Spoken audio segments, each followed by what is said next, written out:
for joining us, for sure.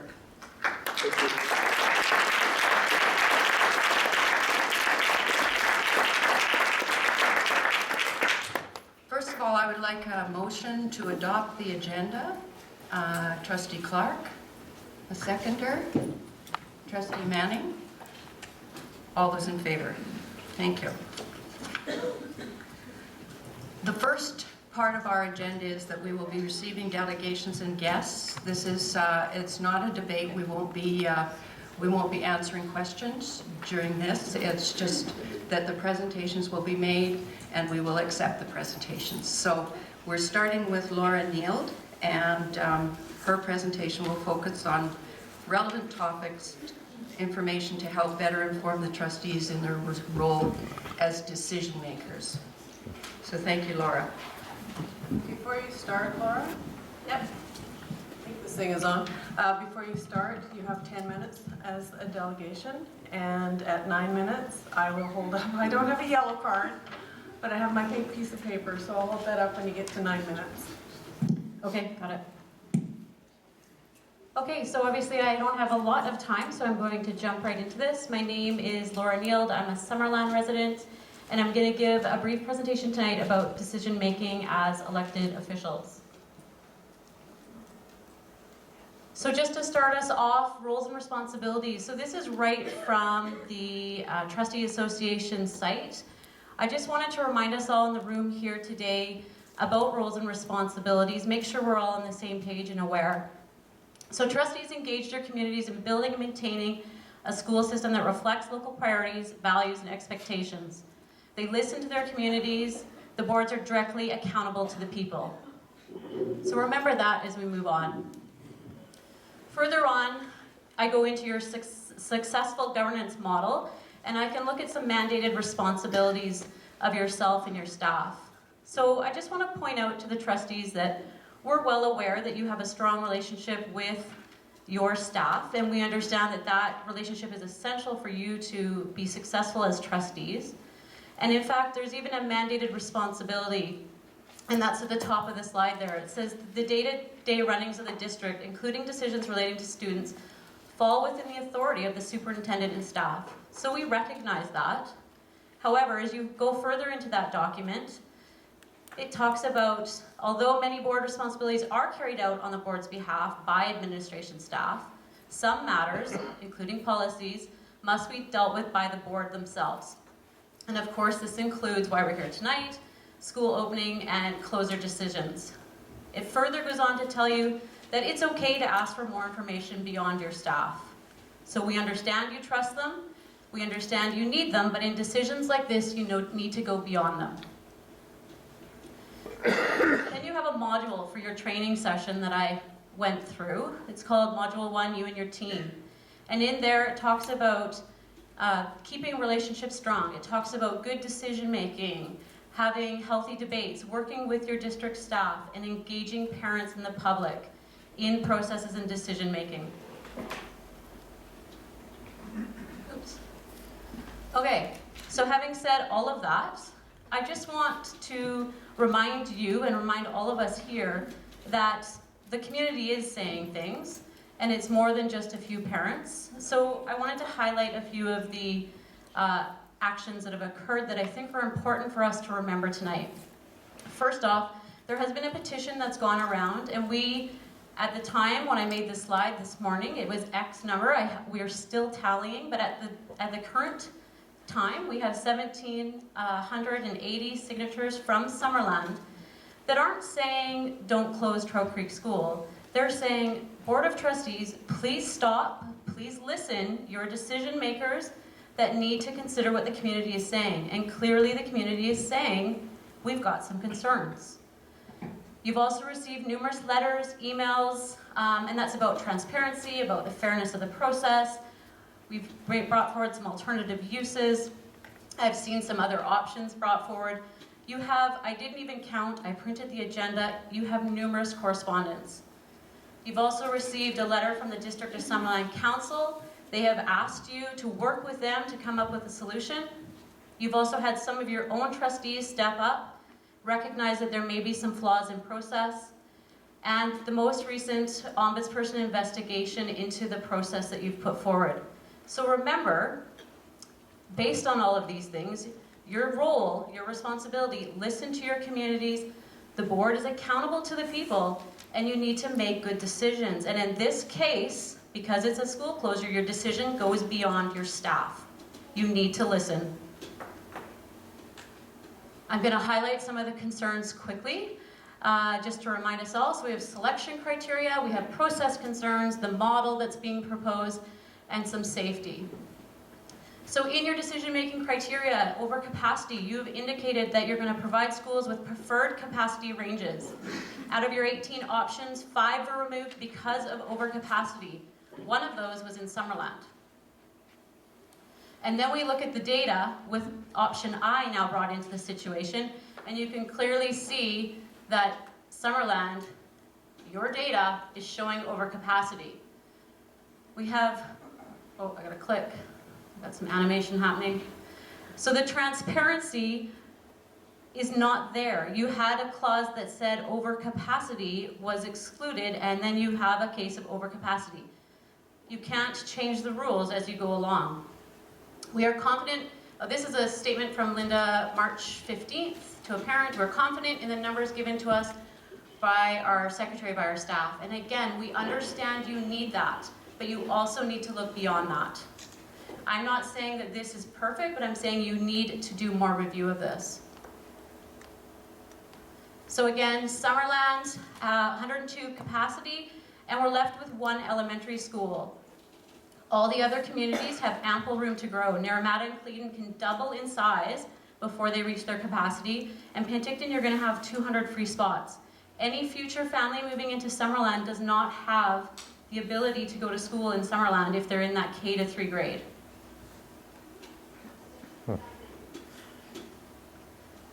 Okay, quick facts. Residential sales in Summerland have been on the increase since 2011. Bare land lots have increased since 2012. There's 5 new housing developments in Trout Creek.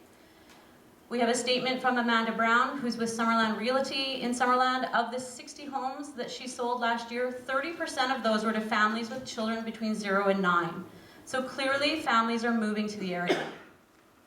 Recently, Giants Head had 4 new enrollment requests. 2 of the children were accepted, 2 were sent to Trout Creek. Had Trout Creek not been there, they would have been sent out of town. So again, this isn't all the facts, and I'm not claiming to know all the facts. What I'm trying to show you is that neither do you have all the facts, and we need to make sure we do. Selection criteria was also for a small community grant. So Naramata and Cleveland were removed from options due to the loss of a small community grant of $157,500, and that's directly from your handout document from October. That's dated wrong, 26. Got further correspondence from Linda to Dean Yield on March 19th, indicating that it went a little beyond the small community grant. It was that Naramata and Cleveland had received a full community grant, and that they were a community unto themselves.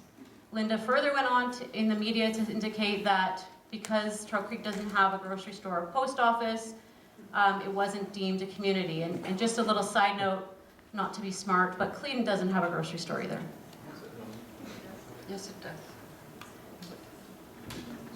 It's going to be closed. It's not. Okay, we're not doing feedback. So, the process.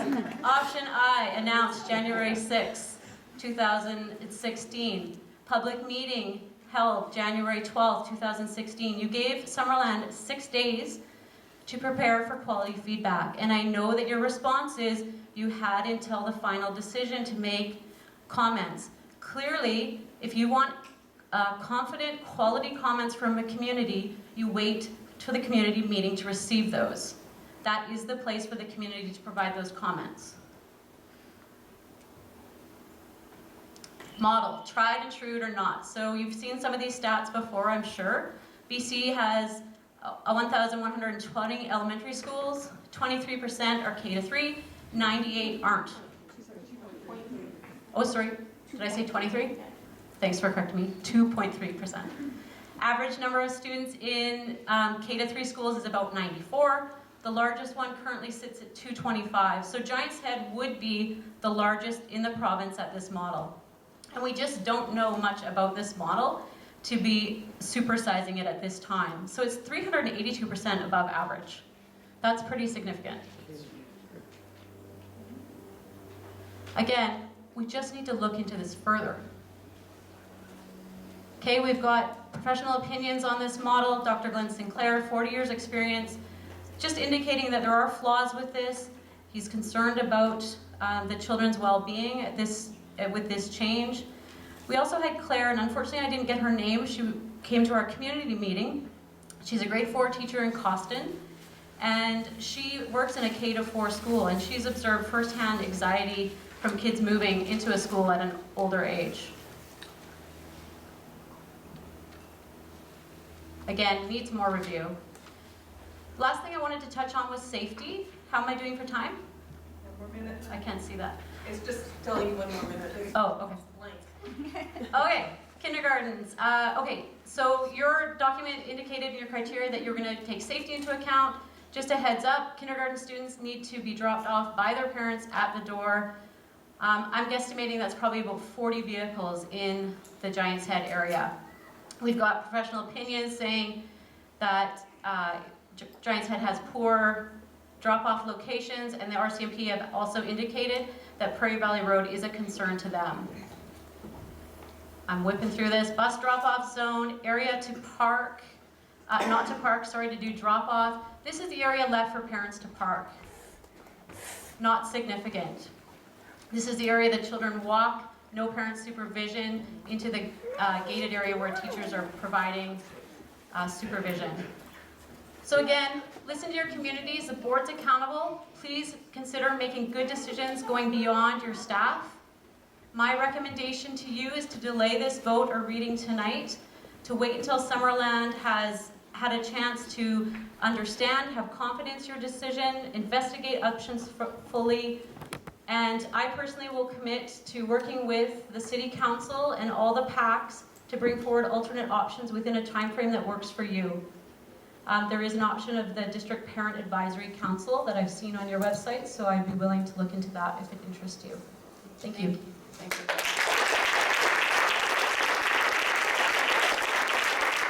Oh, I have a copy of the decision. I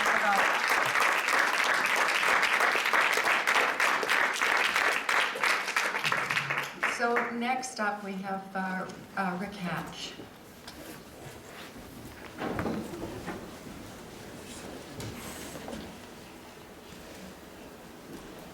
Thank you.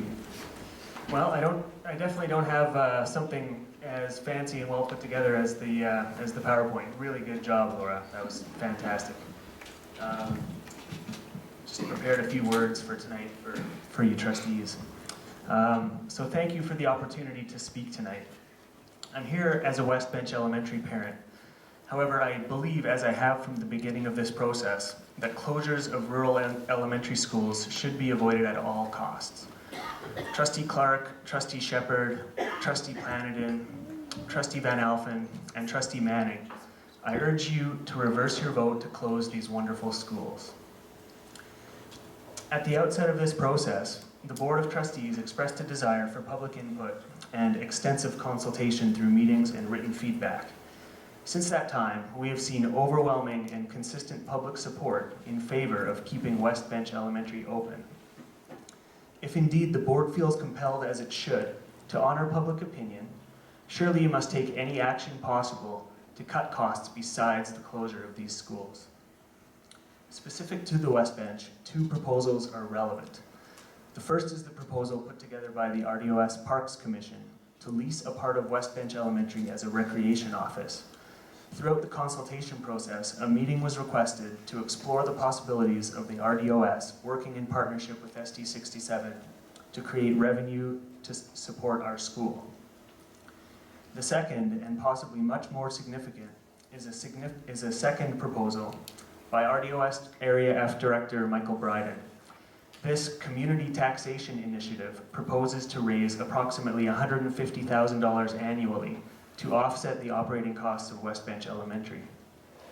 This innovative partnership between community members and the school district should seriously be considered. A potential commitment of 5 years would provide stable funding going forward. The significance of this partnership would parallel the grants received by Naramata and Kaleden schools, which exempted those schools from consideration for closure. We request that the closure of West Bench be reversed in order to implement these significant funding alternatives. In addition, residents of West Bench have expressed interest in committing to further support our school district by hosting international students. This valuable source of school district funding not only combats declining enrollment, but enables financial support to be provided to our students. If given the opportunity, our community is prepared to generate support for our school in every way possible. Further, included in the public feedback were suggestions on cutting administrative costs through 2 innovative options. The first is using available empty classroom space to house the district's administrative offices and closing the central board office. The objection has been raised that the business of a school district could not be done electronically due to the speed of communication required. But surely, if giant corporations and world governments are able to make a decentralized model work, I have confidence that our relatively small school district could as well. I feel that research should be done into the cost savings of closing the board office. The second option that I would like to mention is the amalgamation of school districts 67 and 53. I realize that this would be a provincial decision. However, the concept could be explored and brought to the Ministry of Education by the school district. I'm grateful to Secretary Treasurer Rolla Routley for the opportunity to meet and go over the school district's financial statements. It is clear that declining enrollment has put pressure on the financial situation. However, due to wise and prudent fiscal management, the district is in healthy shape, posting surpluses and cash reserves. Without digressing too much into political discussion, I would like to state that education is underfunded in British Columbia, where we receive the second lowest per student funding in Canada. The BC Liberals have consistently made public education a target of cuts, starving out school districts and forcing school closures, which would be unnecessary if education was properly funded. I implore the trustees to find a way to keep these schools open. A provincial election is scheduled for May 2017. Please let us not make the rash and irreversible decision of closing schools at this time. With a change in government, the possibility exists for education to be rightfully prioritized as the investment in the future that we know it to be. If a rainy day fund of cash reserves is available, surely protecting hundreds of our youngest, most vulnerable citizens is a valid reason for its use. Honored trustees, I believe that just as a human body has vital organs, a community does as well. In the case of West Bench and Trout Creek, the schools in these small communities serve as the heart, providing a rhythm and center for life's activities. Just as we recoil in horror from the concept of putting a price on human vital organs, the idea of reducing the heart of a community to mere dollars is similarly monstrous. The intangible benefits that flow through these schools into the community, and by extension to us all, are priceless.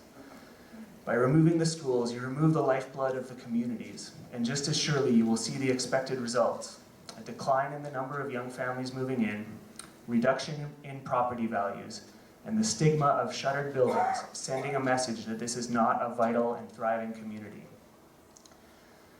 As a self-fulfilling prophecy, closing the school will result in declining enrollment as young families choose to live elsewhere. Another important factor for consideration is this: how many families, presented with the reality of their local school closing, will choose to remove their child from the district altogether by one of the many available avenues? Private education, OUTMA, Entrelock, and homeschooling all offer threats to the funding of the school district. It is not hard to envision the possibility that 50 or more students could exit the district due to these school closures, resulting in the loss of $358,000 in provincial funding. In this case, the savings from closing schools begins to look a lot less attractive. Trustees, please do not ignore the voices of the people you have been elected to represent. Solutions to the issues that we face can be found through working together. Through collaboration with parents, community groups, and local governments, we believe that alternatives to closing schools can be found.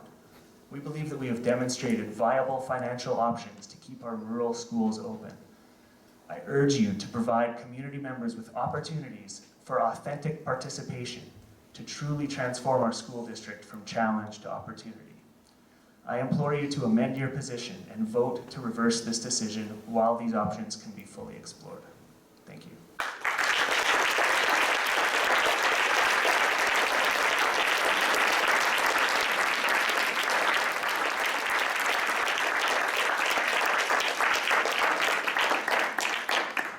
Angela?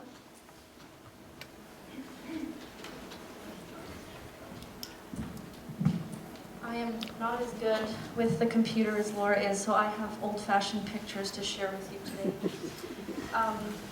When you had suggested moving, sorry if you can't hear me, Giant's Head to the Summerland Middle School. I'll leave the last forever.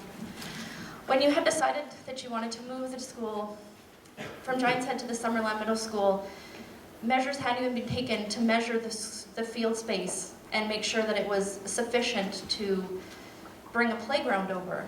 A playground that parents had tirelessly raised money for years to have. When you decided not to move Giant's Head, you said it was because, one of the reasons that a couple of trustees did is because there wasn't enough room. That was one of your reasons. Sorry if I'm not making sense, I'm really nervous here. I thought I would share with you some pictures of the computer lab that you suggested turning into a classroom. I don't think anyone has actually, I don't know if everyone has actually seen it, and I thought it wouldn't be fair for you to make a decision to turn it into a classroom without physically seeing it. The room is enough size to have a classroom. There is not enough room to build a cloakroom. There is no sink in that classroom either, which is pretty necessary for a primary age children. There is sufficient fire exits. There is a door that separates it between another classroom. But I still don't think it is fit for a classroom. Your other option is the multi-purpose room, but we need that for our storage for our class, for our fine arts takes place there. The only other room is Strong Start, and I'm not sure if you plan on removing Strong Start. And I understand you're not answering any questions, but if you choose to use Strong Start, you'd have to make other arrangements for it. So that's the one thing that I wanted to share with you. I just wanted you to be able to see the classroom that you wanted to possibly put children in, and see that it's not right. There's not enough room to make it a proper classroom. And a couple other points I had were made earlier, so I am going to save time and not say them. But there are two things that I found very interesting when our two Summerland trustees were elected.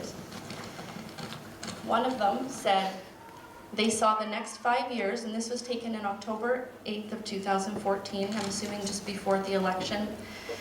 The one said they see the next 5 years as an opportunity for everyone to work together and do some amazing things for Summerland. I feel that if you vote to close these schools in Summerland, this is not amazing.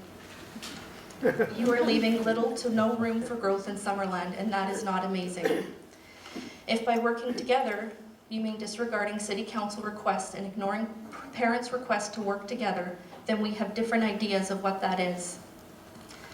The other trustee was quoted saying that she would like the opportunity to be a strong voice for Summerland within our district and also our province.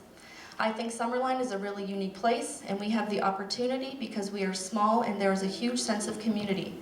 I'd like to build on that through any opportunities I have as a school trustee.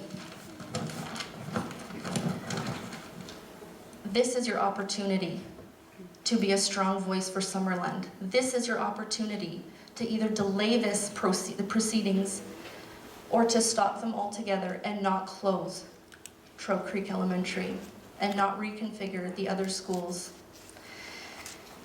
That's what I want to say. This is it. This is your time.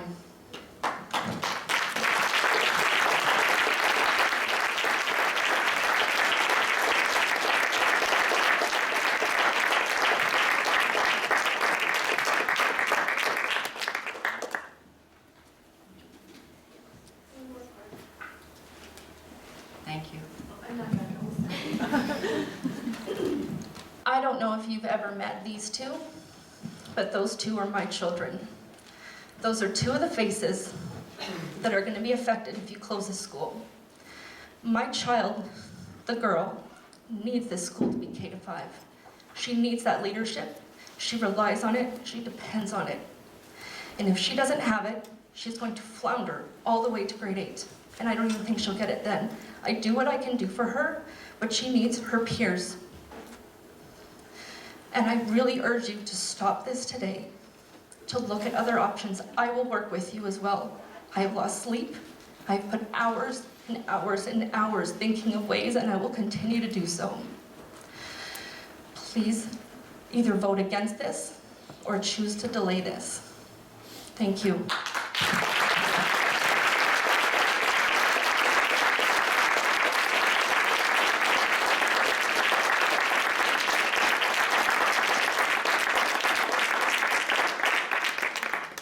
Sharon Mansouri, you're speaking for Tina Martin. So good evening, trustees, school district 67 staff. Thank you for letting me step in for Tina Martin. Anyone who's talked to her tonight will know why I'm standing here, because you probably couldn't hear her when you spoke to her. She's been working very hard for our community in a very inclusive way, and I'm honored that she's letting me stand here for her. The process to date has had some issues that have troubled the community. Many of the current concerns have been raised through formal channels, so you're fully aware of those concerns. There's been a lot of problems felt for transparency, and so I'm hoping that some of these issues, I'm going to revisit some of these issues on Tina's list. In order to have a fair and consultative process, there has to be, first of all, timely access to relevant information. The first problem that we've had is some missing information. We've had the small community grant not being present for our eyes at an appropriate time, supplied by the community initially. In your process document for school closure, it references a feasibility report. I think a lot of people were looking for that feasibility report. The challenged opportunity documents do not cover all this information. They're not surrogates for this because they don't have all of those 13 points covered.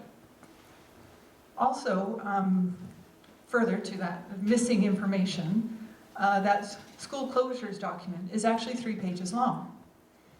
Included in the challenged opportunity handout and on your website, there's only pages 1 and 3 in that document. If you go to the policy, you see all 3 pages. That's going to become relevant in a moment. There's been insufficient time. That's been mentioned that between the 7 days that were needed between the January 6th press release and the January 12th meeting, that was not the 7 days required by that document. Interestingly, that's the information on that missing page that was not supplied initially. Capacity information. There's been concerns brought up about capacity. I've never been this nervous in a long time. I don't know what's going on, Tina. Reading somebody else's stuff, I'm getting nervous. So there's been some misunderstanding on our part. I don't know. We're working with the numbers that you've given us. So if we see it as overcapacity with your numbers, what numbers are you working with to tell us that really that we are confident it will all work? I think we should have been provided with the same numbers that you're working with because it's overcapacity. The second part about a fair consultative process is that it needs sufficient time for us to develop a response. Both of the Summerland options were far more complex than the Penticton options.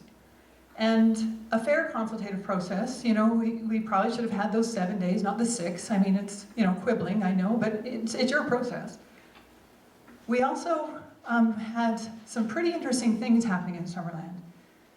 Changes were happening that were so wholesale, they were so profound, that they're far beyond what was being presented for other schools, in Penticton particularly.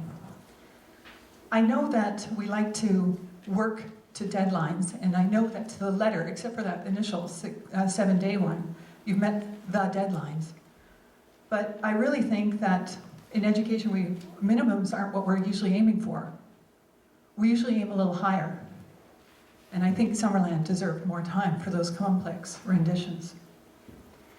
Another part of a fair consultative process is that it should have been an equality-driven process. In an equally, or if everything had been done equally for all the different communities, the different school age groupings, the redistribution of the grades, the willingness to remodel an entire community, loss of computer labs, just mentioned, childcare options being lost. This was something that Summerland was being considered to accept. Penticton wasn't being asked any of these things.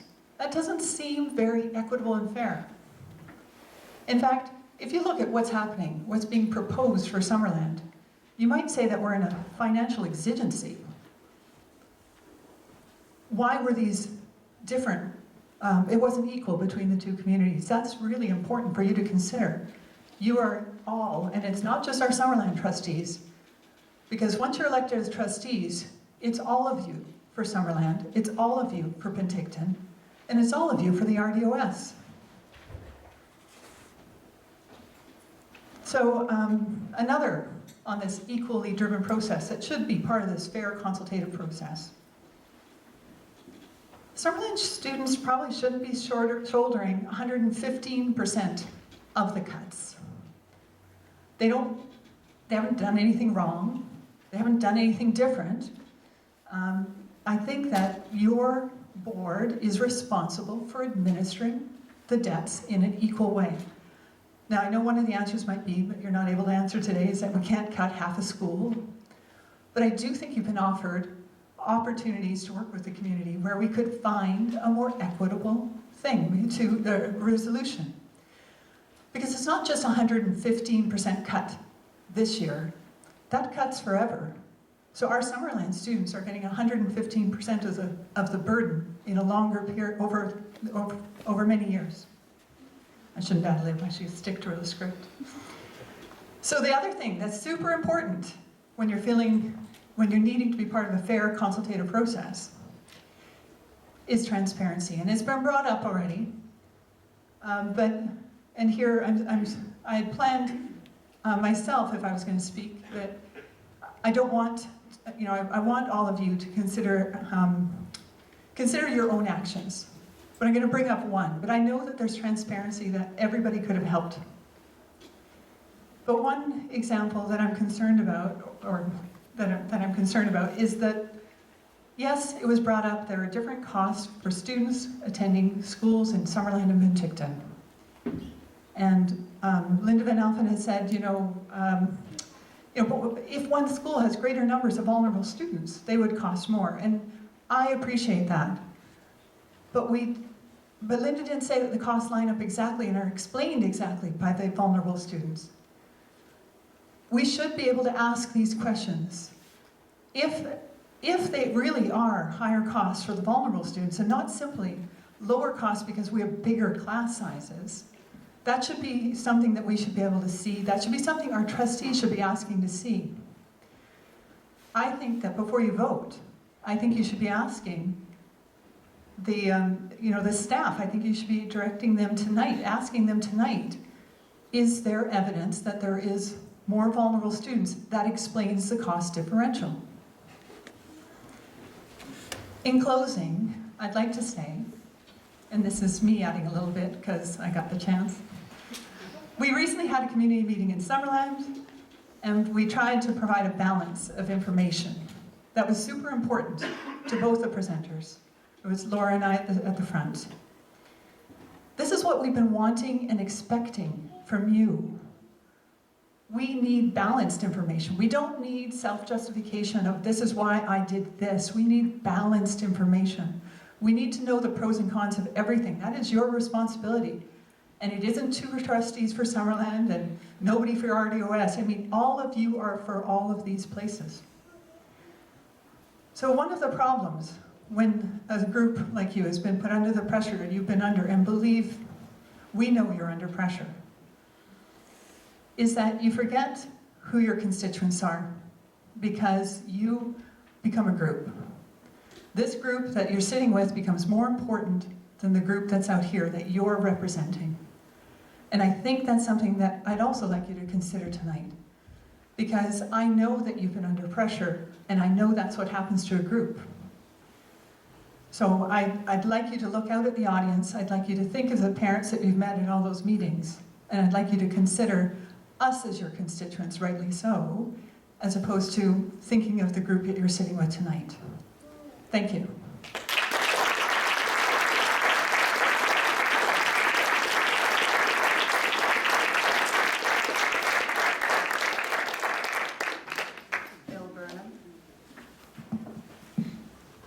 Good evening, and thanks very much for the opportunity to talk tonight. And I think that was a nice segue just there into what I'd like to state first, that we're all on the same team. I don't feel that we've got a group at the front and a group out here, but in fact we're all one large group of people, and ultimately we're all working for the same goal, and that is we want what is best for our students, for our families, for our own children. I'm going to reflect on one of the budget guiding principles that was published in last year's budget, which says the School District 67 budget guiding principle number 1, student interests are our foremost priority. And I feel that everyone is on that same page. We're all on the same team. We want the best for our, from a teacher's perspective, for our students, from my perspective, for my family. I just want the best outcome.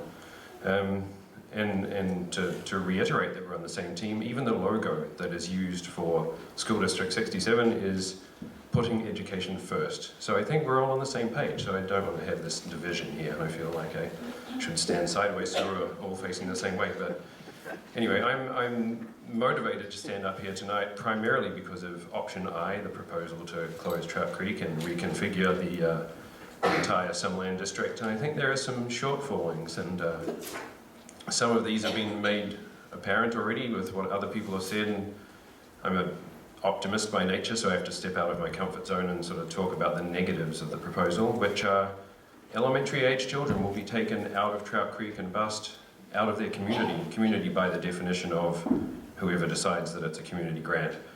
Giants Head will be over capacity. There's no room for further growth.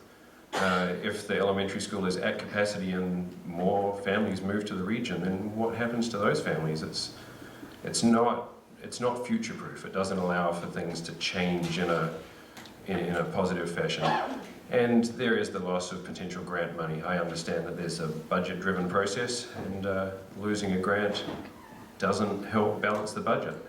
So I'm going to stick with talking about two factors only, two things that haven't really been touched on too much tonight, and they're what I think are the driving force behind the whole process. We've got enrollment data, we've got enrollment concerns, I guess, and we've got the budget. So for the next couple of minutes, till Bonnie holds up that piece of paper, I'm going to just talk about only enrollment and budget, and I think that's the bottom line. That's what we're all concerned about. So the enrollment predictions as published in the long-range facilities plan, Summerland says there's the 3 out of 4 Summerland schools show a slight increase, and there's a slight decline or static enrollment in Trout Creek. But there's a grant that increases as the enrollment goes down. And that enrollment prediction doesn't include recent developments. If you walk around the Trout Creek neighbourhood, there's 70-something new homes going up right now. The predictions from Summerland District is that there'll be another 75 within the next couple of years. So that's 150 new homes. One estimate from one of the developers and realtors is it's 50-50 retirees and families. That's who they're targeting. And the price is achievable for families that are willing to work hard and people that prioritize a lifestyle. It's not that we're expecting everyone to move into $1 million waterfront homes, because Trout Creek is more than that. So looking at one side of the budget, one side of the enrollment predictions, the school district data says, maybe it's about static. Not going to change much. In contrast to that, the objective information, which comes from the Summerland District itself, looking at the number of building permits. There has been a 45% increase in building permits from 2014 to 2015, and looking at 2011 to 2015, which is noteworthy because the long-range facilities plan was using 2011 data. 57% more building permits have been issued, and these are for people to build homes, for families to move into, for the community to grow. So I think it's a fairly important thing that there is, disparity ultimately between the data that's out there. Talking to the realtors, they all say it's families that are moving in. Talking to the developers, they all say it's families that are moving in. They're targeting families for a lot of these developments. And as I mentioned, if you walk around the streets, you can tell there's a lot of new homes going in. So, looking at the predictions from the District of Summerland, from the Development Office, this isn't just a Trout Creek issue, this is a whole Summerland issue. If you have an elementary school, the only one in town that it is over capacity, it doesn't account for any capacity. The predictions in Summerland are 275 to 300 new homes in the next 5 to 10 years. So if there's half of those are families, there's 150 students. If there's single child families, where do those kids go to school? As I said, I'm looking at this from the perspective of my children, but it's our students, it's our community. We need to make sure these people have a place to go to get educated. So my summary point on the enrollments is there's inconsistent information, and I don't think that it's smart to make a really big decision, a really big change, if the information is not clear. You don't go out and do something wholesale change if one person is saying yes and one person is saying no. You wait until you have good information, and at this stage the enrollment predictions are at best uncertain, more likely show a trend to increase. So I think one side of the coin there is we don't have enough information. To go back to the long-range facilities plan, there's a recommendation from the 2015 update, and I'm going to read this so I get it word for word. The recommendation is to maintain appropriate sized facilities that will accommodate changing enrollment and education programs over the next 10 to 15 years. So if the data suggests that there's going to be 300 more houses, maybe half of those with families, in the next 5 years, and the recommendations from a consultant that put together the document we keep referring to says, let's think about the next 10 to 15 years, I don't think it's the time right now, not today, to go close one of 2 elementary schools and make the other one over capacity. So if we say no to option I, which I would prefer as an outcome, that doesn't obviously save on the budget, that doesn't answer the question. So there are other ways to save money. We can think about, well, I've emailed the board and others with many different options, as have many members of the community. There's an opportunity to share resources, there's an opportunity to share administration. We could juggle the structure of the school day if we really wanted to be creative, so the school buses could serve elementary first and then high school later, because we know teenagers like to sleep in. There are options to generate more income from tenants in the underutilised space. One of our Summerland parents has brought forward a proposal from a very reputable group in the Lower Mainland to rent space at Trout Creek School if it's a running facility. So there are other budget options that would help balance if we aren't to just close a school. And as mentioned, closing the school in the face of uncertain enrollment doesn't set us well for tomorrow and the next day. It might look good on paper today, but as people move into the community, those kids need a place to go to school. So the other side of the coin, excuse the pun there, the other side of the coin is the budget. So the budget has been done to the best of the ability of everyone, but we're in a time that things are changing quite quickly, and there's some information that doesn't show up on the budget. And I understand there are motions to be confirmed or denied tonight, but the preliminary figures that have been put forward, they don't include the savings that would be adopted if McNichol Park closed. They don't include the operating revenue that would come from leasing that space to Entrelac. Doesn't include the sale of land from Narrameadow that was in the media just in the last couple of days. Doesn't include the income from a potential tenant from the Down Syndrome Research Foundation that is interested in renting one of the rooms out at Trout Creek. Initially, it didn't include the Small Communities Grant, which has been corrected, and thank you, but that shows it a static grant. The grant, from my understanding, looks like it will increase over years to come. So the budget figures themselves, they're also incomplete. Because not anyone's deliberate actions, it's just things are rapidly changing. It's really hard to keep up. So the the shortfall forecast months ago, it looks different today because things have changed today. If we look at previous years' budgets, there has been a predicted shortfall, and because the board, the people sitting in front of us here, part of our wider team, have done such a good job with managing the finances, there's actually been a real surplus, not a shortfall. So the board sitting in front of me here, there's years of good management. There's an accumulated surplus. We don't have to say it has to happen today or we'll default in our loans or lose our house or mortgage or whatever. We've got an accumulated surplus because you people are quite good at handling money. And, you know, evidenced by previous years, there's been a forecast shortfall and a real world surplus at the end of the day. So the budget data is incomplete, the enrollment data is misleading, let's say, or at least inconsistent. And at the start of the process here, at the beginning of this outcome to opportunity, the Secretary-Treasurer, Bonnie, said, we need your help, and the community's trying to help. We've got a history of working together, a history of success, and I think the board itself has a history of excellent financial management, otherwise there wouldn't be this slush fund to fall back on. I think we need to work together to find a solution. I think we need more time, and in closing, I'd just like to say that I'd prefer it if you didn't close any elementary schools, and certainly reconfiguring all of some land. It doesn't really sit well with the future enrollment of the district, for the needs of our students of today, for our community, for our families. Thanks very much.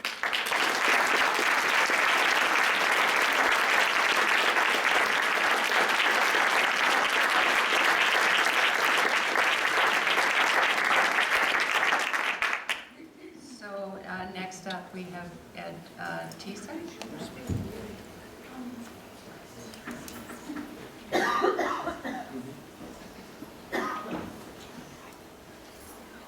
And Ed, you're set up, ready to go?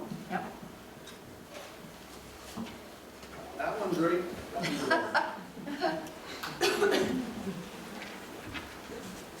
Any ideas? Yeah, Danny's punching buttons. Just give us a second. Yeah. Okay.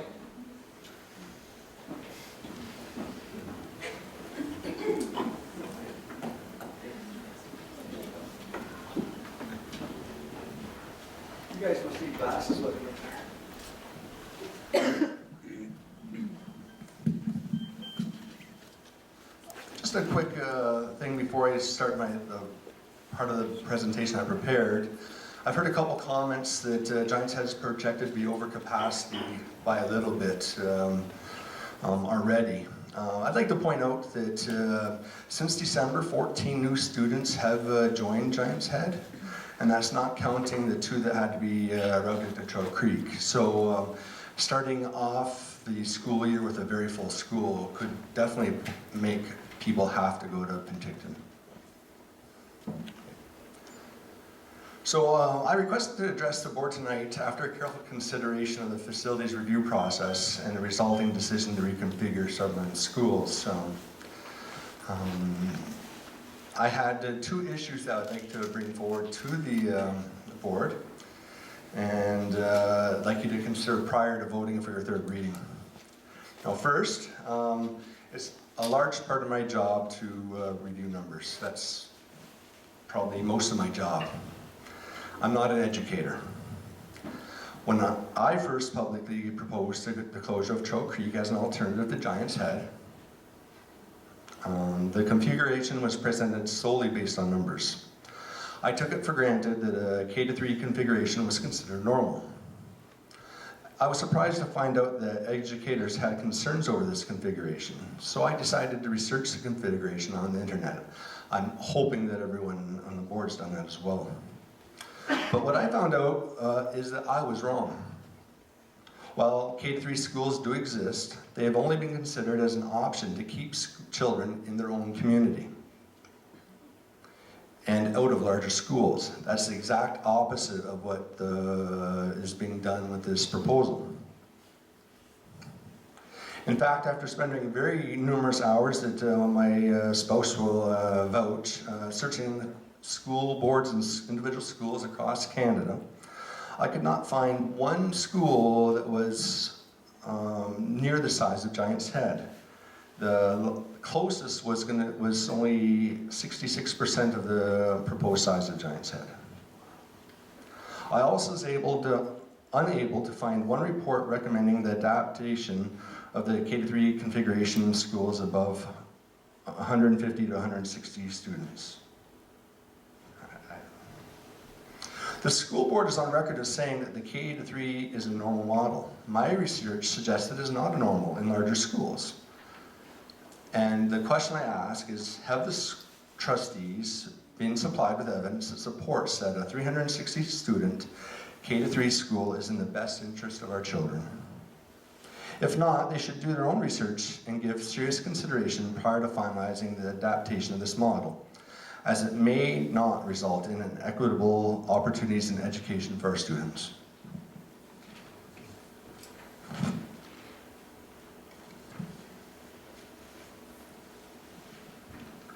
Now, I've read in the emails that were presided, there was a comment that is, if they didn't close, I guess this was in response to if they didn't close a school in Summerland, the comment, which non-enrolling teachers, support staff, or programs would need to be cut in Summerland. And I thought this was, quite an unfair statement. So I tried to analyze the data that was presented.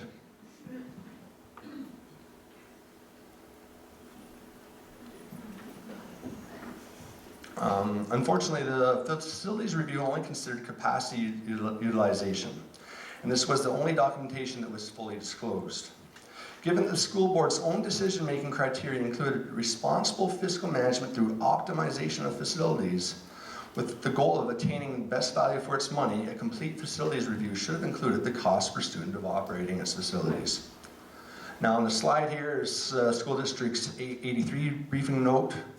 And it's hard to read, but the first thing that they did for all schools, regardless of whether they were proposing to close it or closing to keep it open, was provide the cost per pupil. So we don't have that. I don't think we can make a fully informed decision. So what I did take a look is what the data that was provided, which was mainly just for the 5 schools that were proposed to be closed, and see what's happening. And I think you'll find from the following slides that it appears that Summerland is being operated efficiently.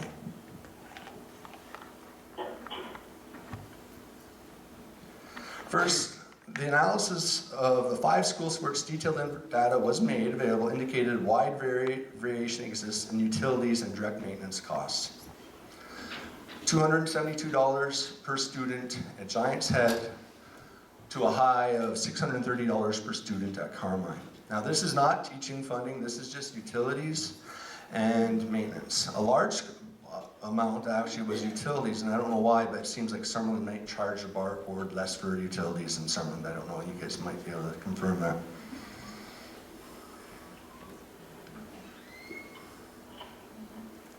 So while part of this variation is due to the cost of maintaining underutilized spaces, this is not the whole answer.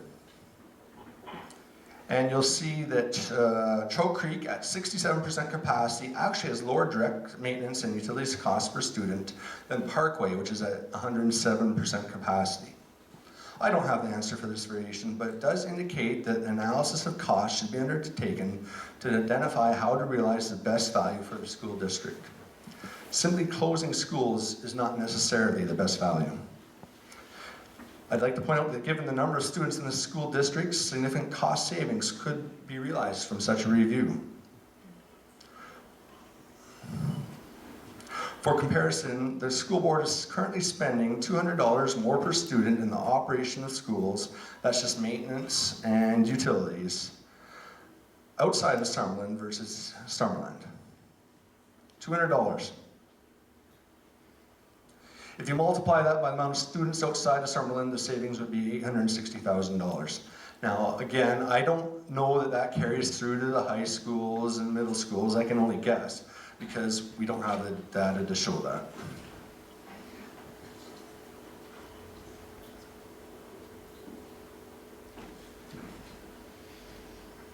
Okay. The school board is continually focused on the cost of empty classrooms. However, its own savings estimates show that the major actual savings is in teacher and administration costs. And here's for Trout Creek, they're estimating a 67.5% of their savings was teacher and administration costs. Again, analysis of these costs should be undertaken to determine where efficiencies could be obtained. For this category, the school district did release sufficient information to allow analysis of students per division in all of its elementary schools.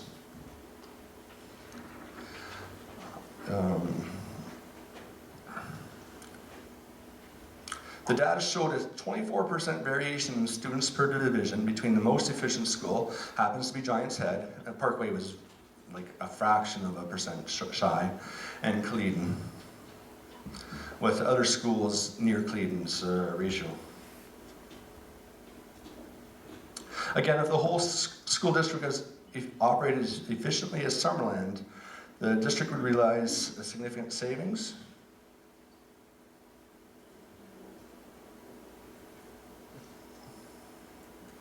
And that's about $1.3 million. And at this point, I wanted to go back to the students per division just quickly. I point out that Summerlin appears to be fairly efficiently using its teachers, has the highest student-to-teacher ratio. It is reasonable to expect that most of the savings would be in administrative costs then. As such, the proposals that I've heard from a number of persons to adopt a one school, two campus model to save administrative costs in Summerland would make sense. This model is currently being used by school districts throughout Canada, including the interior of BC, as a means to control administrative costs.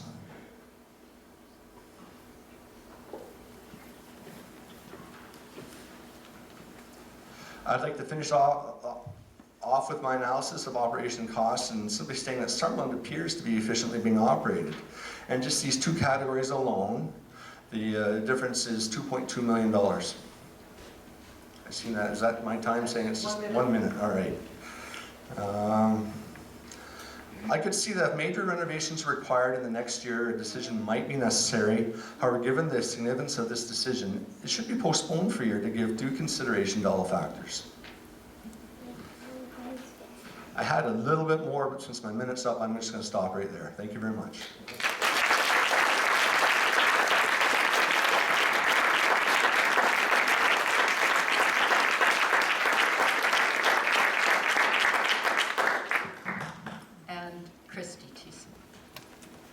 He did hog the computer. I have pen and paper. Okay, I'm going to talk about the capacity. Everybody keeps saying capacity. It's actually operational capacity is what the school district has based their numbers on.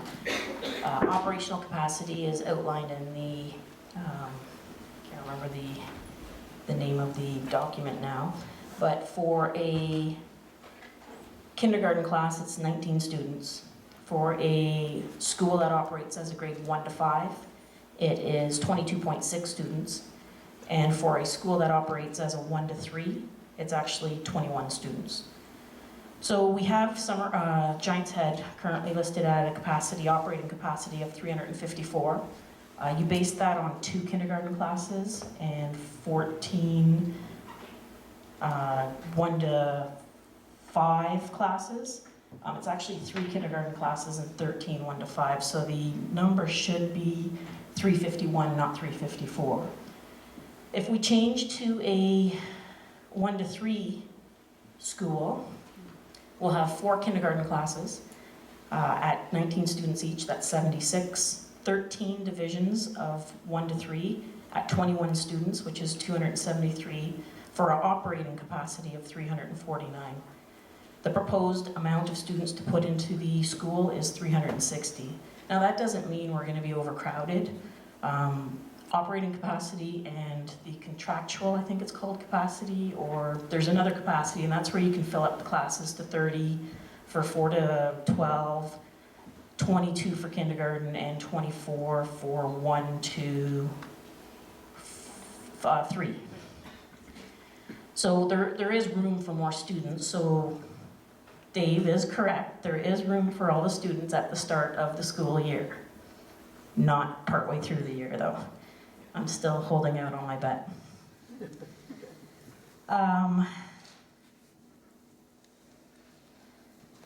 Modulars.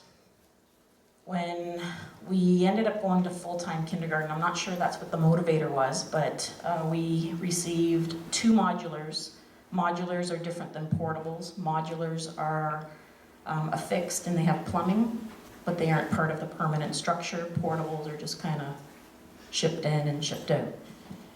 Modulars form part of the operational capacity. Portables do not. So Trout Creek capacity before the one modular was installed was 241.4 students. We installed the one modular. It's a K-5 school that increased it by 22.6 students to bring it up to 264. Without the modular at 241, Trout Creek sitting at 76% capacity, operational capacity. With the modular, it's 70%. They have 184 students as of before spring break. Summerland Middle School, capacity is 500, actual 316, 63% capacity. Summerland Secondary School, capacity, operating capacity, 650, actual capacity, 447, or actual students, sorry, 447. Operating capacity is sitting at 69%. Giants Head School, operational capacity, 351. Actual, 375, that's 107%. If we take away the 2 modulars that were installed at Giants Head School, we take our 351, we minus our 22.6 times 2, that's 45.2 students. That brings our operational capacity down to 306. We currently have 375 students. That would put us at 123%, which would put us over the filling up the classroom capacity, and we wouldn't have room. There's a remedy to this, and it's a simple one. It's change the catchment areas. I know we've talked about it, we've proposed it, but if we remove those modulars that aren't required, change the catchment area, fill up Trout Creek School, take some of the too many students out of Giants Head, put them into Trout Creek, we will be operating those 2 schools at 102% of operational capacity.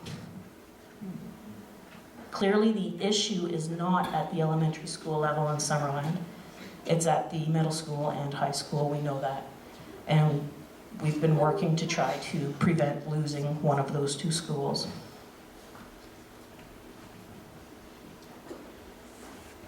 So, if we take away those 3 modulars, the capacity in Summerland, all Summerland schools, changes to 1,697 students. We would currently, as of the day spring break started, have 1,322 students, and that would have us at 78% capacity as a town, as a community, for all 4 schools in Summerland.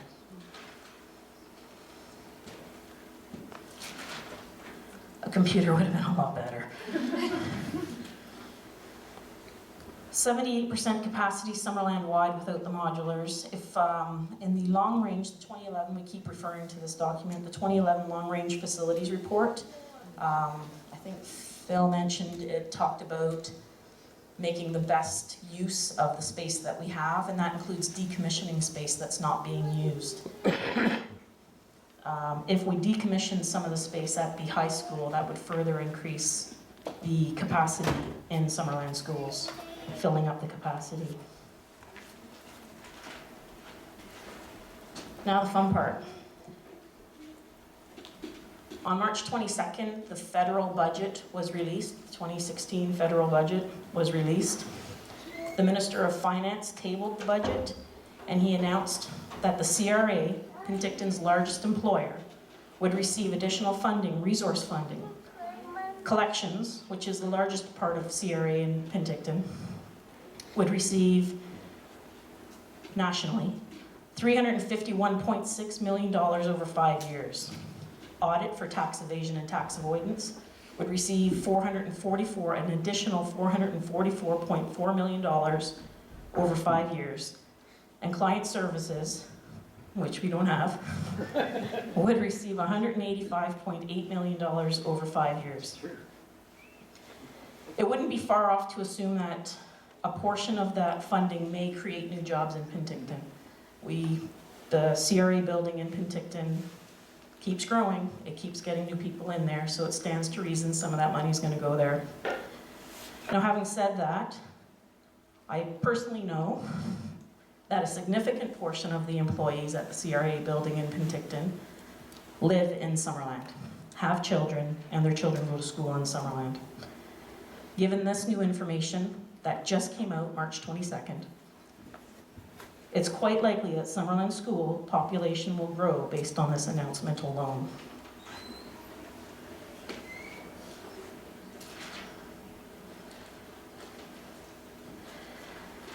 We've been told that heating empty classrooms is what the issue is. We don't want to be heating empty classrooms. You just heard Ed's presentation. Heating empty classrooms, so classrooms, the operation cost of a classroom in a school, operating of a school, works out to less than 5% of the operation budget. Clearly, empty classrooms is not the issue. I'm not going to go through the K-3 configuration. I think we've gone through that sufficiently. It hasn't been proven at 360 students.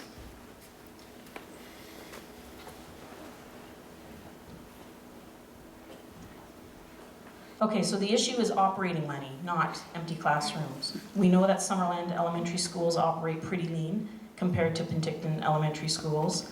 It stands to reason that all Summerland schools operate this way. However, we don't have that data, we can't confirm that. Other alternatives that we've presented amalgamation of school districts. There's also sharing principals. We can share a principal between, I'm not an educator, so please don't make this, investigate it. Principal between the middle school and the high school. Why couldn't that be done?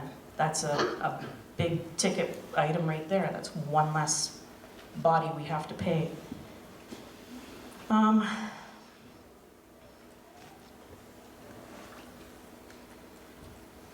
There are other ways to achieve capacity, and now it's time to see where our schools can become more efficient. This needs to be looked at district-wide, not just Summerland. Summerland should not be shouldering this burden. Summerland has enough children for our 2 elementary schools. It does not make sense to close one of them. You've received quite a bit of information about Summerland schools tonight, and I suspect you may have additional questions to ask the senior staff and research that may need to be done. Please ask your questions. Ask those questions that need to be asked and do the right thing, not because it's been emotional since October, because we're tired, because we've put in lots of hours, all of us, we recognize that. But do the right thing. Look at the facts and the alternatives that have been presented to you tonight, and please defeat the motion to close Trout Creek School. Thank you.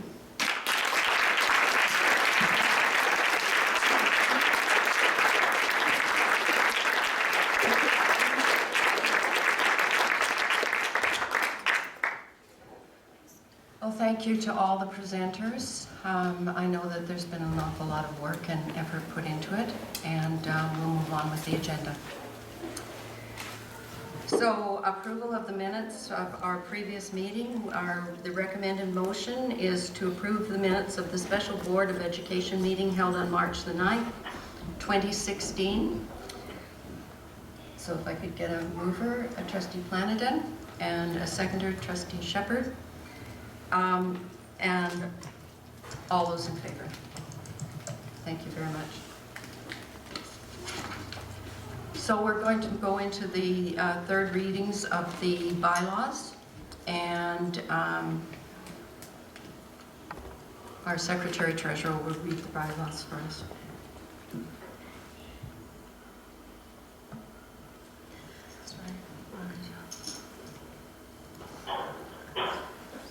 Getting to the resolutions here.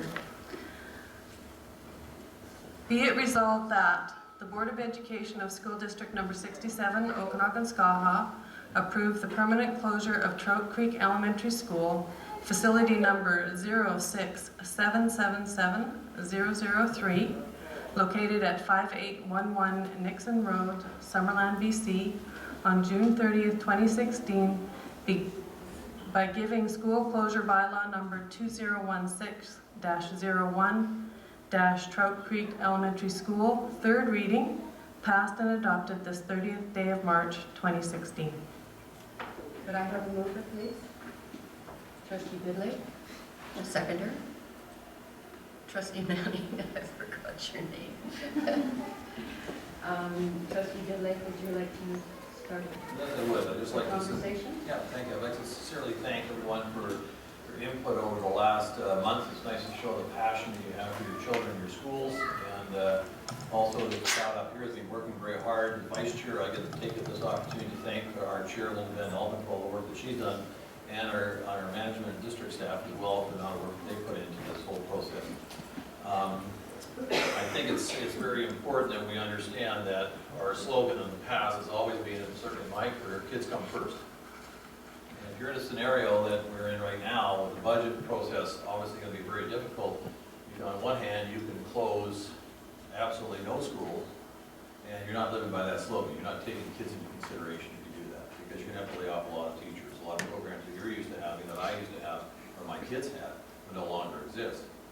Close too many schools down, on the other hand, and we're not fitting that bill either. So there's some balance that has to take place in that. And I appreciate a lot of the comments that you mentioned there tonight. So there's pressure for us to obtain those savings, and those savings are going to be important. So what I'm going to say is that I am willing to work closely with the community in Trout Creek over 1 year, and I'll be voting against this particular motion, not as a popularity thing, because the reality is that we do have to come up with some savings with closures of schools. Whether we selected the right ones or not at this particular time, I don't know. But at one particular time, I think it's important that we do spend the time to make the right decision here. Trout Creek has pointed out the short timelines, confusion over the grant. Summerland Council is one of the main reasons why my vote hasn't changed since 3 weeks ago, wanted to work with us to come up with the best possible solution. Whether it's this solution or another solution, I don't know at this time. You can't go into a committee having your mind made up. You have to open up your frame of mind. But there would be a timeline of approximately a year where we would have to make a decision, and I'd be willing to do that. Trustee Goodlake? Trustee Shepherd? Oh. Pardon? If you want to say something. Oh, it's going this way. Sorry. To the left, to the left, to the left. Oh, okay. Sorry about that. The one thing about a third reading is that basically it gives you that opportunity for a sober second thought, right? And there has been, according to our policy, number 750, we were supposed to have 14 days. We gave more than that because we had the spring break. But after thoughtful consideration, I just don't feel with Trout Creek Elementary School that I would be able to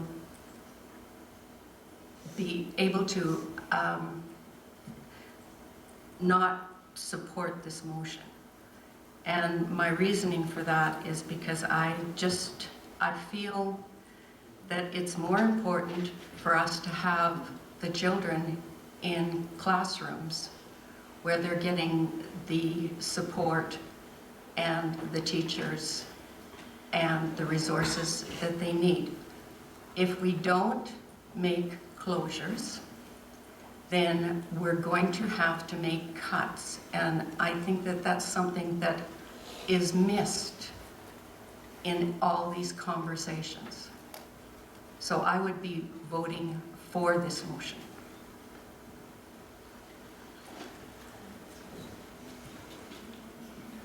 When it's my turn, just give me the heads up, please. Go ahead, Bruce. Bruce, it is. Oh, sorry, hold on. Thank you, Linda. I will be voting against this motion.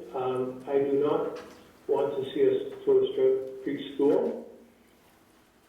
One of the beauties of this third reading period time is to give people an opportunity to give us more input, for us to listen, and for us to really solidify and come up with what we think is the best plan. And closing Trout Creek School will not help the students of our district. Thank you. make a point. This isn't really a motion as much as it is a bylaw. This is the third reading of a bylaw. The motions were done on March the 9th. I'm sorry, Trustee Manning. I just wanted to say, as Trustee Goodlake mentioned, that I want to thank everyone for all of their input. I know that I've listened carefully to all those presented. I read the input that was received. I did my own research and read lots and lots of articles. And throughout this, I mean, I applaud your passion, and I applaud how much you care about this district. And I have to say that, you know, throughout the entire process, no one put their hand up and said, close my school. And that's a testament to the caliber of our staff and the education they're facilitating in our schools. So I thank you for that. Once again, I will mention that it is, if you know, through my research, I've also discovered a number of really interesting educators, and one of them has said that the single biggest factor in the success of students in the schools is the teachers, the principals, and the system within the school that work together for students, and it's not the way. I spoke last time on March the 9th, and I gave my reasonings, and they still stand with respect to this one. Thank you. Trustee Flanagan, you said no, or yeah? Are you good? So, Trustee Clark. I will say that for the most part, my mind hasn't changed since the last meeting, but I will say that if everything comes true that has been brought forward, that if all these kids move into Summerland in the Trout Creek area, and Summerland in particular, I will be the first one there opening that door. And but I will have to support, at this time, this bylaw. That, like I say, if everything comes to roost, that all these families move in, and we have 200 more kids in Summerland, I'll be the happiest trustee you ever saw. Unfortunately not. Trustee Shepherd. I'd like to say that most of my comments have already been said this evening by all the trustees, over trustees that have voted down this third reading and trustees that have voted towards this third reading. I have also done my research, and that question came up many times in regards to the information that we've received from staff who've been in the educational system for a number of years. I've also done my own research, and I'm impressed with what I found. And I think, as has been repeated already, the teachers that are out there are awesome, and it shouldn't be based on the four walls of the building. So I will be standing behind my original first and second bylaw vote, and will be voting for this bylaw. Thank you. So call the question. Do I read the whole thing again? So all those in favor of closure of Trout Creek Elementary School, say aye.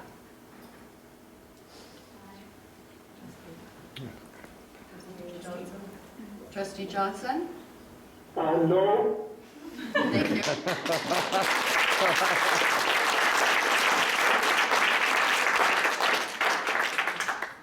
And Bill? Not.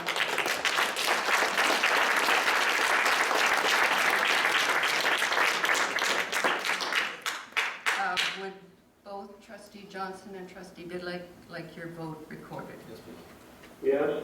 Thank you.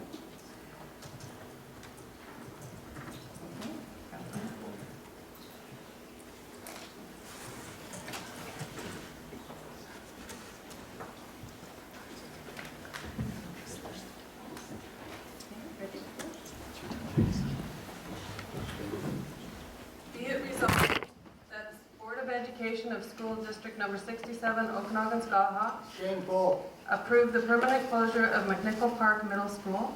facility number 067-15010, located at 1213 Debec Road, Penticton B.C., on June 30th, 2016, by giving school closure bylaw number 2016-02, McNichol Park Middle School, third reading, passed and adopted this 30th day of March, 2016.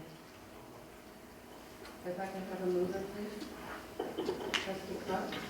And a seconder, Trustee Mann. And Trustee Clark, do you want to start the comment? Sure.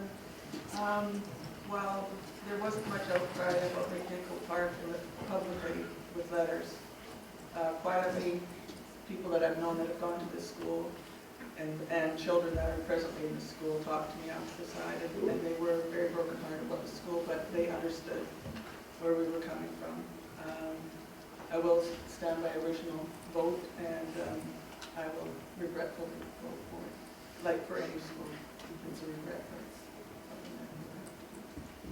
Thank you very much. Trustee Shepherd. I have no other comments to add. Trustee Bigley. A wonderful school, hate to see it be closed, but I understand that it's necessary at this time. And my comments is this is probably one of the saddest schools of all the 3 bylaw closures that I support. McNichol Park Middle School has been an integral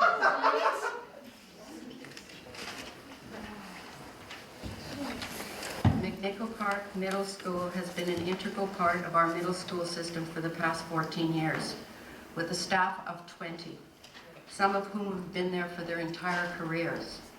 It was a recent recipient of a $55,000 book, or $55,000, I can't remember, Love of Reading award.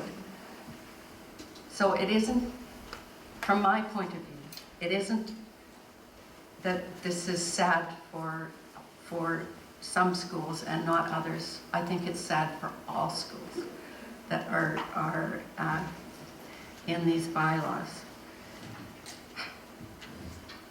So I would vote in favor of closure of McNichol Park Middle School. Trustee Mann. I said what I needed to say. Trustee Flanagan. Trustee Johnson. Yes, thank you. Sticking with my belief that at this point in time, with our situation in our school district, I will not be voting for any school closures at this time. Thank you.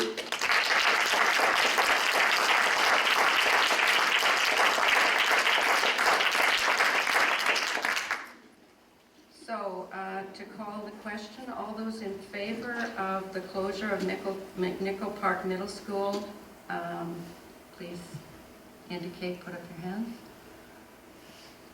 And Trustee Johnson, do you want your vote?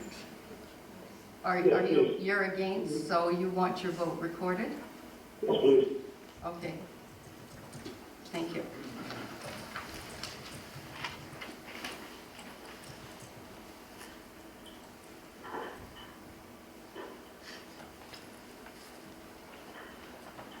Be it resolved that the Board of Education of School District Number 67, Okanagan, Skaha, approve the permanent closure of West Bench Elementary School, facility number 067-15007, located at 1604 West Bench Drive, Penticton B.C., on June 30th, 2016, by giving school closure bylaw number 2016-03, West Bench Elementary School, third reading, passed and adopted this 30th day of March, 2016.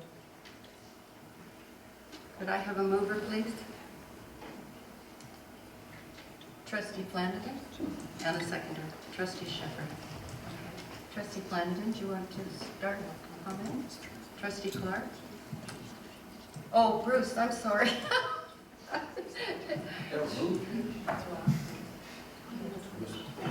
What was that, Linda? Yeah.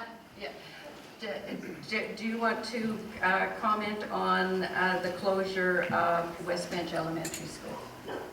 Yes, I would. Thank you very much. Okay. I feel that West Bench Elementary is a very important cog in their entire community. I believe the children there, while they go to a small school, they go to a wonderful school, they feel safe, they feel protected.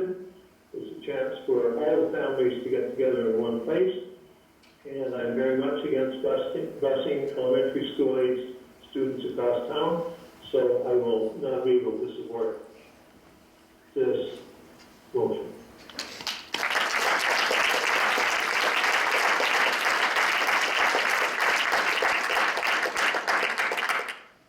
Thank you, Trustee Johnson. Trustee Clark?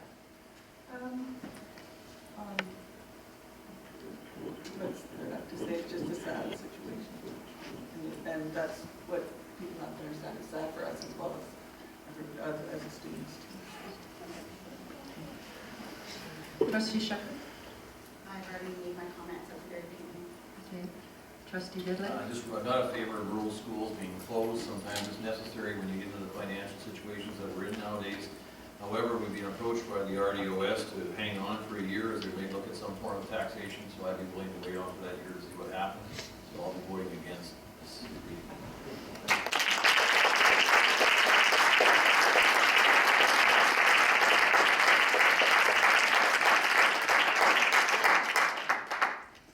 I'm going to be voting for this bylaw and the third reading of the bylaw, and my reasoning for that is I believe that we would just be putting off something that's truly inevitable. I don't think that the idea of a referendum, although we have not had an opportunity to talk at length about it,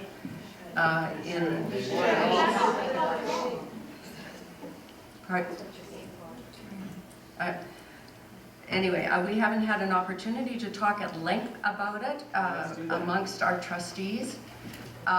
And we were going to speak to it on April the 11th at our next board meeting, which has been indicated. I think that it would be putting off a situation that is going to have to happen. And at the end of the day, do we really want to go through this for another year? Yes. So, yes. No, I will be voting for this motion.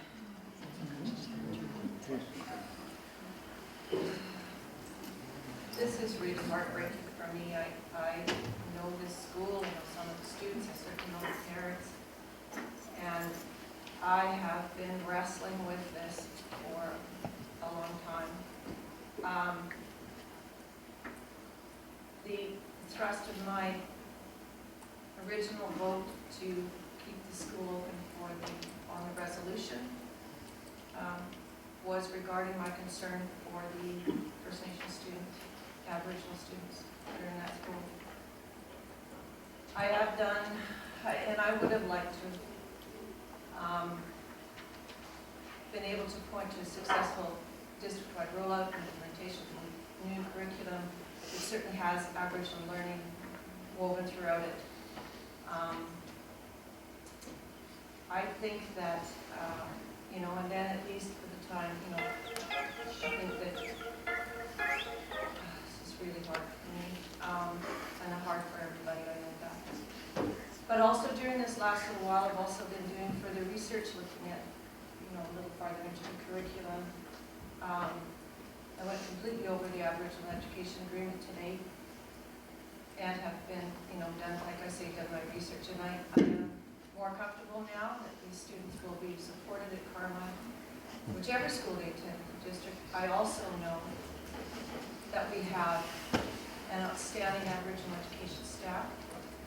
I know that they are constantly learning. I know that we have an Aboriginal video club where the adults in the district, teachers, support workers, all that are attend and are learning more and more and more to be supportive of these students.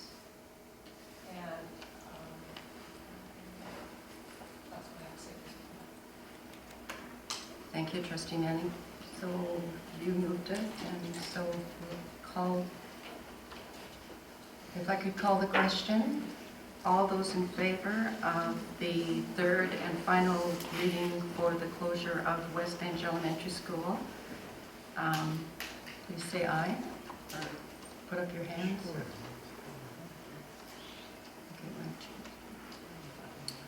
Okay, and all those opposed? I am opposed. It's Bruce. Okay, and you want that recorded? Yes, please. And Bill, our trustee Bidley. Okay, so going through the rest of the agenda, we have the correspondence that's been out there all over the website. We have no reports, we have no new business, we have no reports of representatives. Information meeting is the date of the next meeting is April the 11th, 2016 at 6:30, which is our regular board meeting. And now we're going to go to question period, and we'll go to the media first and then to public after.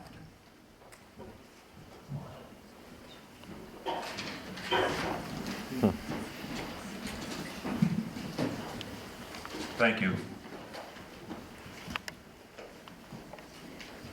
This may be out of line for me to say because it's not posed as a question, but I'd just like to say on behalf of the community that Mr. Johnson, we're sure glad to hear your voice. And I can say on behalf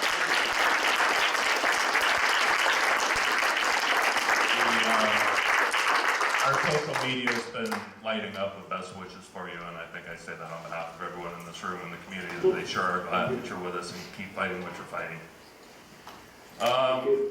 On a more serious note, question to the chair, Dr. Michael Bryden of the RDOS had offered a proposal, and your quote is, well, the trustees didn't have enough time to discuss it.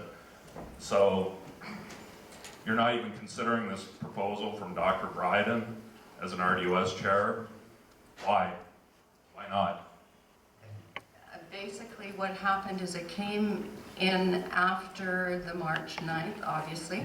It came in after March 9th, and so our process, and we have to stick with process and policy, I'm sorry, but our process is that it is sent to the next regular board meeting. So if Dr. Bryden's idea is the best ever to come up with, you're not going to consider it because he came up with it too late? And I think Dr. Bryden understands that because I think that he has publicly said that too. That wasn't the question. Answer the question. Yeah, so why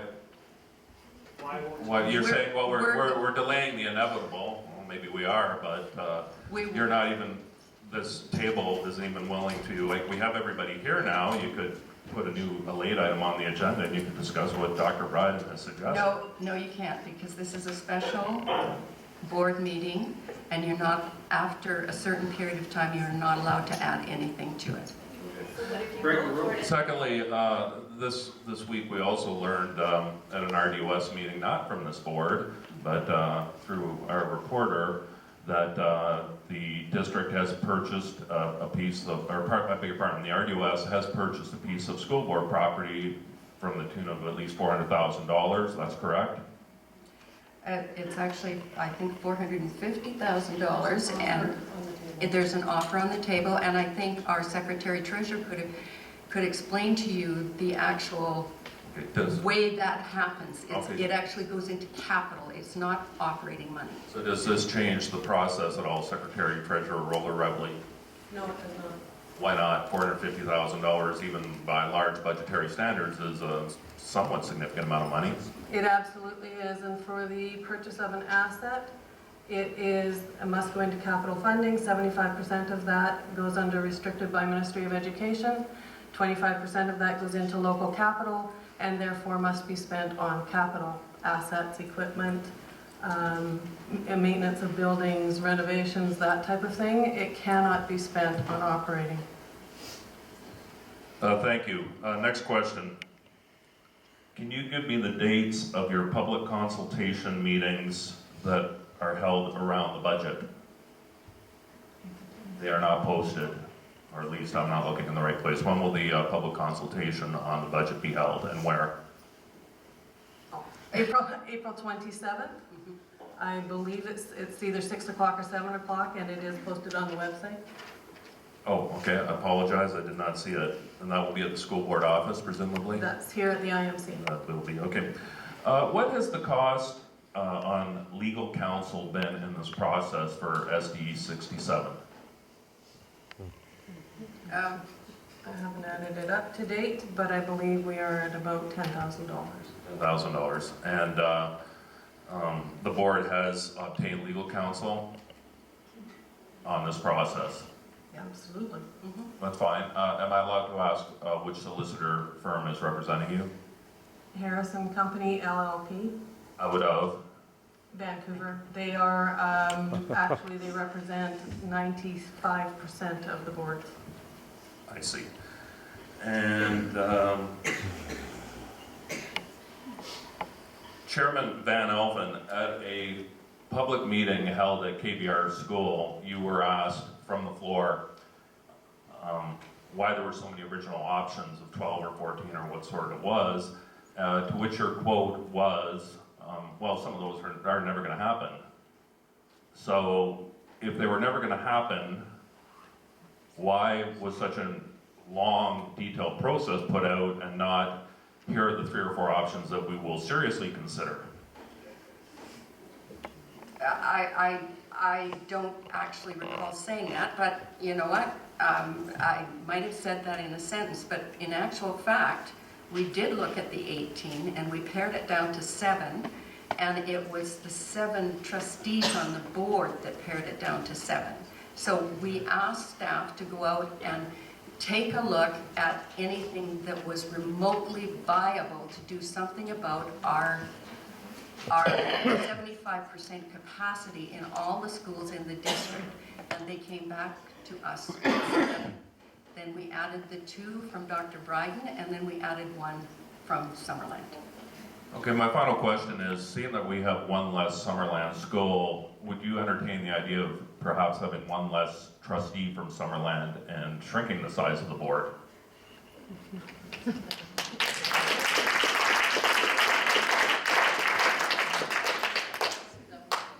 Well, at this point in time, but you know, I don't mean to make fun about this. It's legislated. We are a 7-member board.